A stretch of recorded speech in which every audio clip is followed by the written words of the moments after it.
Hello, ngayong araw gagawa ako ng chicken cordon bleu. Bumili ako ng chicken breast, tapos hiniwa ko lang sa gitna para numipis. Yan, hiniwa ko na, nilagyan ko ng asin, tsaka paminta. Pinalat ko lang, pinukpok ko para numipis pa, pero nakalimutan ko yung cling wrap ilagay sa ibabaw para hindi magtalsikan. Ayan, tuloy nagtatalsikan yan sa damit ko kasi nakalimutan ko ilagay. Ayan, pagkatapos pitpitin, pagkatapos ng ganyan, ayan, tapos na. Isa naman, lalagyan yung cheese, ilagay mo sa ibabaw, lagyan mo ulit ng asin, kaya pa feeling ko kanina kunti lang yun Tapos lagay mo sa ibabaw yung ham tsaka cheese, tapos i-roll mo.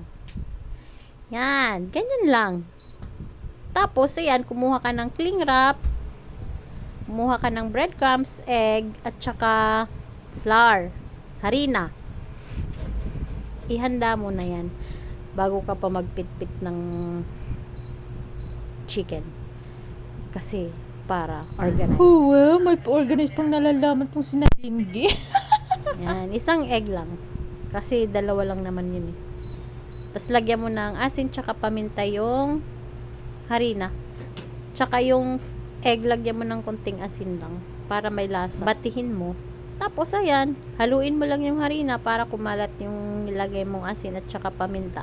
Tapos kunin mo na yung chicken, ilagay mo na sa itlog. Tapos, ilagay mo sa itlog, ilumid-lumid mo. Pagkatapos ko anak, iglumid-lumid ni mo sa itlog. Iglumid-lumid lot dito sa harina. Kana ba? Sus, ginukasayon la, oy. Dali la. Harina, tsaka pagkatas ng harina, itlog ulit para kumapit yung breadcrumbs. Pagkatapos niyan, ayan, breadcrumbs na. Ayan. Wow, makayan ka naman. Rico yan. Is that true? Pagkatapos niyan, isa naman. Ganun lang din. Tapos, kuha ka ng cling wrap.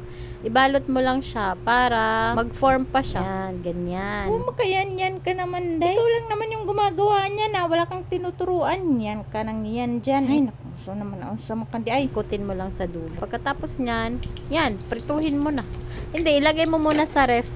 Mga 30 minutes. Tapos, pag nag-form na, ayan na, prituhin. Pero, yung ginawa namin, in-overnight namin yun. Kasi, kinabukasan pa namin niluto. Kasi, baon namin sa trabaho. Ayan, naluto na. Yung pag, pala ng apoy, mahina lang para hindi masunog yung ibabaw. Para maluto sa yung ilalim niya.